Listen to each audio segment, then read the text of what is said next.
The Steven Spielberg produced Tiny Toons was one of the better cartoons of the 90s. I loved its random sense of humour. Anything could happen at any time during a Tiny Toons cartoon. Thankfully, the game has a similar sense of insanity. To put something into perspective though, consider this. We've got a very American cartoon, so where do they go for the game to be made? Japan! Konami, in fact.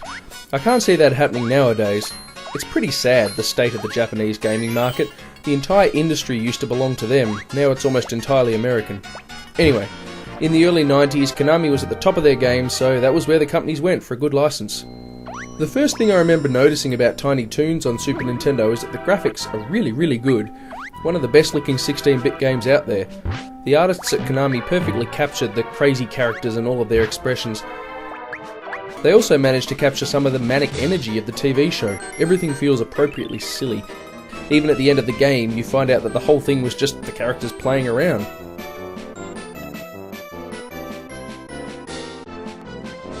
Each level has completely different challenges, and you never know what Buster's going to be doing next. In one level he takes a complete break from the platforming and plays gridiron. That's football for Americans. Okay, so this level kinda sucks, but at least it's something different. Being aligned with Spielberg, there were always lots of little nods to movies within the cartoon, and you get that here too.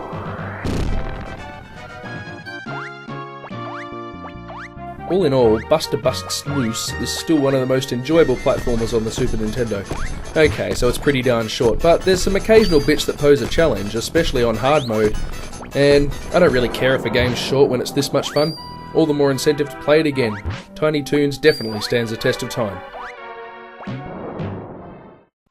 Back in episode 13, I said that the original Battletoads stood the test of time, although I did have some reservations.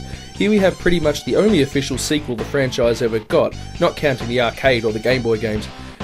It doesn't take long to realise that Rare didn't take much of a leap here.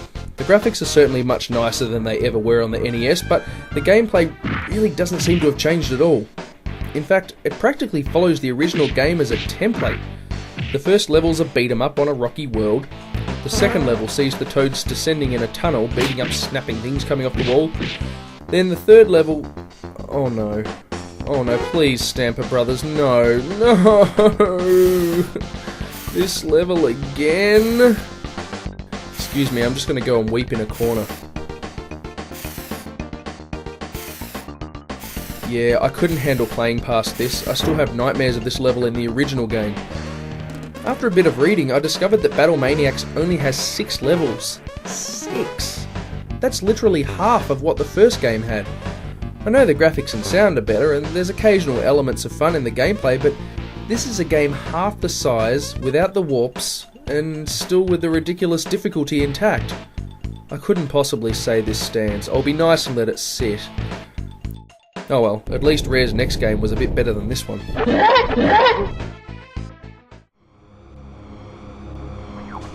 Whoa! Polygons! Look at that, we can view them from any angle, and at about 10 frames a second! This is incredible!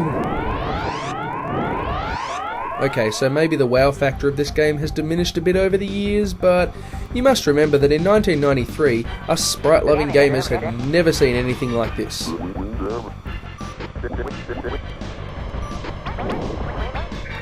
So here we are, Starwing. Wait, what? Shouldn't that be Star Fox? Well, yes it should. Turns out that there was a Commodore 64 game called Star Fox, so when the game got released in the PAL regions, it got a name change so as not to confuse it or infringe on copyright or something, I don't know. Same game, different name. The Nintendo 64 sequel would go on to be called Lilac Wars, but by the time the GameCube came around, nobody cared anymore. Starwing takes a lot of influence from sci-fi movies, especially Star Wars, and even Superman in the final credits. Koji Kondo's excellent soundtrack is extremely John Williamsy as well.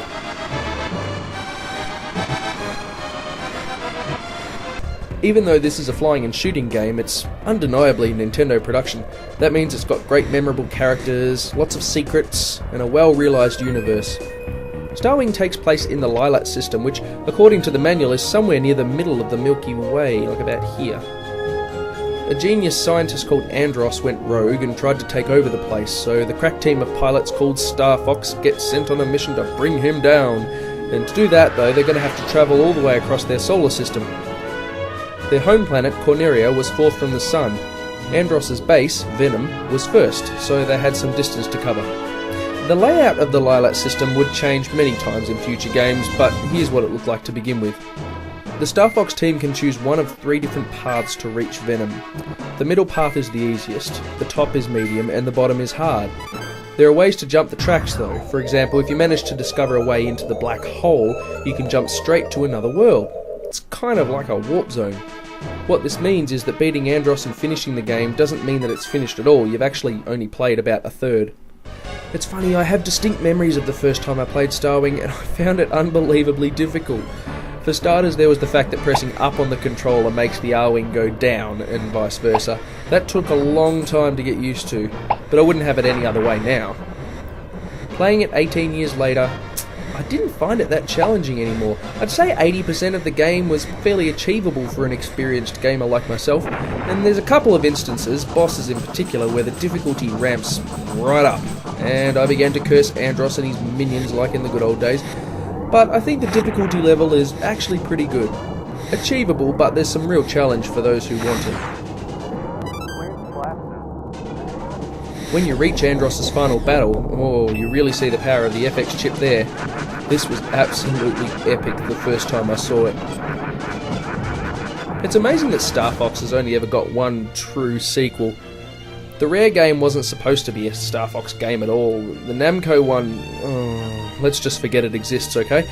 And the DS one I just found to be pretty meh. It's great that the 64 game is getting a wonderful 3D remake in the next month or two. A definite purchase for me. But come on Nintendo, when is the next real Star Fox coming? Launch title for Wii U? Bring that on. What some folks might not realise though is that Star Fox 2 was made, it was practically completed, but it was never released. If you have access to secret paths, you can play it.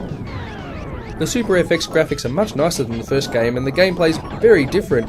It even has dungeon-like areas where your R-Wing turns into a walking tank and 2 new members of the Star Fox team. You know what? I'm going to add this to my list. When the time comes, I'll play through it as if it was a real game and let you know what I think. After all these years, one might think that time hasn't been too kind to the original Star Fox game. I was actually expecting it to be kind of unplayable, but amazingly, it's still awesome.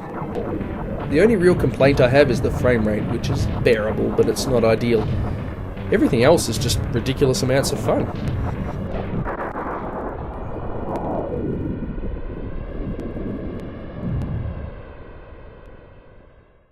Next week, the Super Nintendo onslaught continues with 5 games. Peace out.